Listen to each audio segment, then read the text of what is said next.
Hello बच्चों, आपका स्वागत है पूरा educator the way to the success में।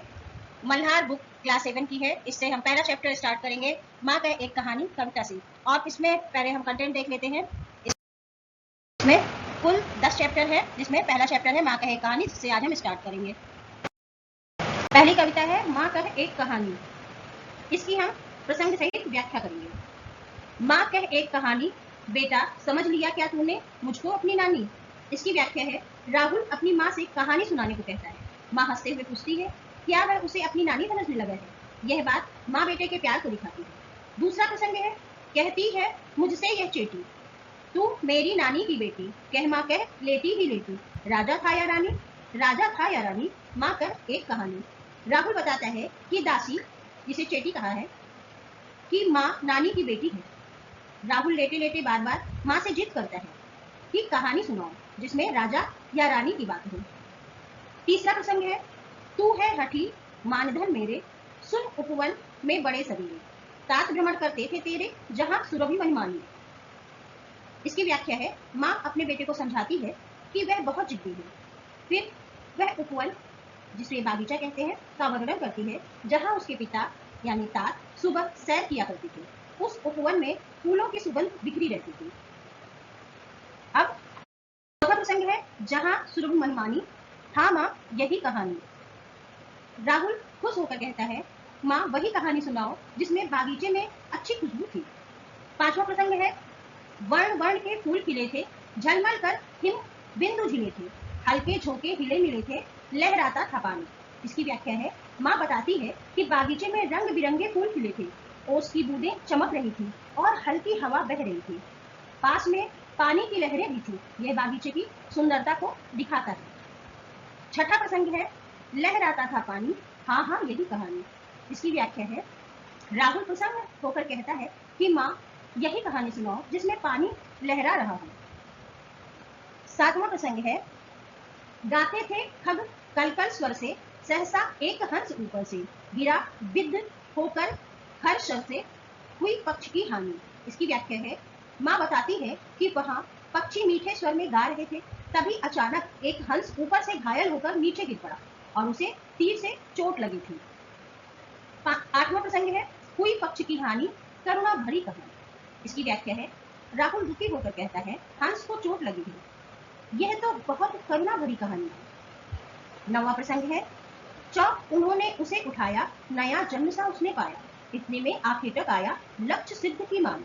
इसकी व्याख्या है, माँ बताती है कि उसके पिता ने तुरंत घायल हंस को उठाया और उसकी जान बचाई। तभी वह शिकारी आया जिसने हंस को मारने का दावा किया था। 10वां प्रसंग है, लक्ष्य सिद्ध की मानी कोमल कठिन कहानी। इसकी व्याख्या है, राहुल कहता है कि यही कहानी तो कोमल भावनाओं और कठोर वास्तविकता का मेल है। 11वां प्रसंग है, मांगा उसने आहत पक्षी, मेरे तात मगर थे रक्षी, तब उसने जो था कब बक्षी, हट करने की ठानी। इसकी व्याख्या है, शिकारी घायल हंस को मांगता है, लेकिन राहुल के पिता उसकी रक्षा करने को तैयार है।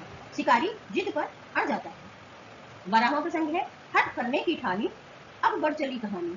इसकी व्याख्या है, राहुल उत्साहित होकर कहता है कि अब कहानी और रोचक होती जा रही है। 13वां प्रसंग है, हुआ विवाद सदैव निर्दय में, उभय आग्रही थे स्व-विषय में, गई बात तब न्यायालय में, सुनी सभी ने जानी। इसकी व्याख्या है, माँ बताती है कि दयालु पिता और निर्दयी शिकारी के बीच विवाद बढ़ गया। दोनों अपने पक्ष पर अड़े रहे और अंत में मामला न्यायालय में पहुंच गया। आगे है 14वां प्रसंग, सुनी सभी ने जानी, व्यापक हुई कहानी। इसकी व्याख्या है, राहुल कहता है कि अब तो पूरी सभा ने इस विवाद को जान लिया, कहानी और बड़ी हो गई। 15वां प्रसंग है, राहुल तो निर्णय कर किसका, न्याय पक्ष लेता है किसका, कह दे निर्भय जय हो जिसका, सुन लूं तेरी वाणी। इसकी व्याख्या है, माँ राहुल से कहती है कि बिना डरे फैसला करे कि सही कौन है, हंस को मारने वाला शिकारी या उसे बचाने वाला। माँ उसका जवाब सुनना चाहती है। 16वां प्रसंग है, माँ मेरी क्या वाणी, माँ सुन रहा कहानी, मैं सुन रहा कहानी। इसकी व्याख्या है, राहुल कहता है कि अभी कहानी सुन रहा है तो उसे निर्णय कठिन लग रहा है। 17वां प्रसंग है, कोई निरपराध को मारे तो क्यों अन्य उसे न उबारे, रक्षक पर भक्षक को वारे, न्याय दया का दानी। इसकी व्याख्या है, राहुल सोच समझ कर कहता है कि अगर कोई निर्दोष को मारता है तो उसकी रक्षा करना चाहिए, न्याय हमेशा दया से भरा होना चाहिए। 18वां प्रसंग है न्याय दया का दानी तूने गुनी कहानी। इसकी व्याख्या है, माँ खुश होकर कहती है, राहुल ने सही समझा और उसने इस करुणामयी कहानी का गूढ़ अर्थ जान लिया। इस कविता का अब हम सारांश समझेंगे। इस कविता में क्या कहा गया है। यह कविता माँ यशोधरा और उसके बेटे राहुल की बातचीत की कहानी है। राहुल माँ से कहानी सुनाने की जिद करता है। माँ उसे एक खास कहानी सुनाती है जिसमें राहुल के पिता सिद्धार्थ एक घायल हंस को बचाते हैं। एक शिकारी हंस को लेना चाहता है लेकिन सिद्धार्थ उसे बचाने की ठान लेते हैं। दोनों में बहस होती है और मामला न्यायालय तक जाता है। माँ राहुल से पूछती है कि क्या फैसला करेगा। राहुल कहता है, जो निर्दोष को मारता है उसे रोकना चाहिए और जो बचाता है उसकी मदद करनी चाहिए। यह कविता हमें दया, करुणा और सही फैसला करने की सीख देती है। यह हमें बताती है कि हमें हमेशा दूसरों की मदद करनी चाहिए और अच्छा काम करना चाहिए। इस कविता को लिखने वाले कवि थे मैथिली शरण गुप्त, एक प्रसिद्ध हिंदी कवि थे। इन्हें राष्ट्रकवि के रूप में भी जाना जाता है। इनका जन्म उत्तर प्रदेश के झांसी जिले के चिरगांव में हुआ था। इन्होंने अपनी कविता का लेखन 15-16 साल की अवस्था में ही शुरू कर दिया था। ये ब्रज भाषा में लिखा करते थे। इनकी कविताएं सरल और भावपूर्ण होती थी। स्वतंत्रता आंदोलन में उनकी रचनाओं ने लोगों में देश प्रेम की भावना जगाई। और मैथिली शरण गुप्त की प्रमुख रचनाएं हैं साकेत, भारत भारती, यशोधरा। इनकी कविताओं में भारत की संस्कृति और इतिहास और धर्म की झलक मिलती है। धार्मिक, सांस्कृतिक, ऐतिहासिक और राष्ट्रीय चेतना के स्वर इनकी कविताओं में मिलते हैं। माँ एक कहानी का मुख्य विषय करुणा, न्याय और नैतिकता है।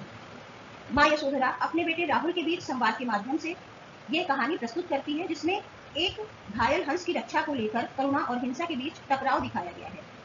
कविता बच्चों को सही गलत की समझ विकसित करने और दया और न्याय के महत्व को समझाने का प्रयास करती है। धन्यवाद।